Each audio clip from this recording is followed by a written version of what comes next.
بسم الله الرحمن الرحيم يا أيها المزمل قم الليل إلا قليلا نصفه أو انقص منه قليلا أو زد عليه ورتل القرآن ترتيلا إنا سنلقي عليك قولا ثقيلا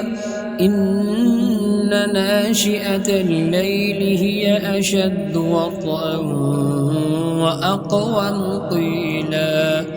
إن لك في النهار سبحا طويلا واذكر اسم ربك وتبتل إليه تبتيلا رب المشرق والمغرب لا إله إلا هو فاتخذه وكيلا واصبر على ما يقولون واهجرهم هجرا جميلا وذرني والمكذبين أولي النعمة ومهلهم قليلا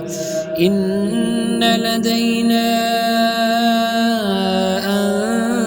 أنكالا وجحيما وطعاما ذا غصة وعذابا أليما يوم ترجف الأرض والجبال وكانت الجبال كثيبا مهيلا إنا أرسلنا إليكم رسولا شاهدا عليكم كما أرسلنا إلى فرعون رسولا فعصى فرعون الرسول فأخذناه أخذا وبيلا فكيف تتقون إن كفرتم يوما يجعل الولدان شيبا السماء منفطر به كان وعده مفعولا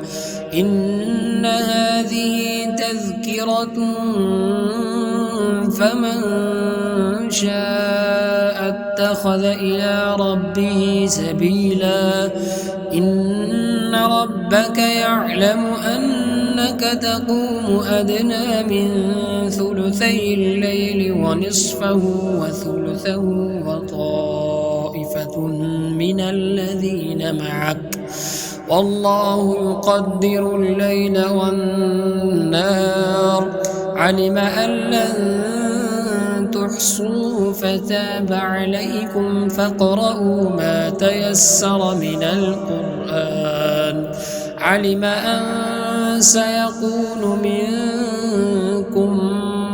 مرضى وآخرون يضربون في الأرض يبتغون من فضل الله وآخرون يقاتلون في سبيل الله فاقرؤوا ما تيسر منه وأقيموا الصلاة وآتوا الزكاة وأقرضوا الله قرضا حسنا وما تقدموا لأنفسكم من خير تجدوه عند الله هو خيرا وأعظم أجرا واستغفروا الله إن الله غفور رحيم.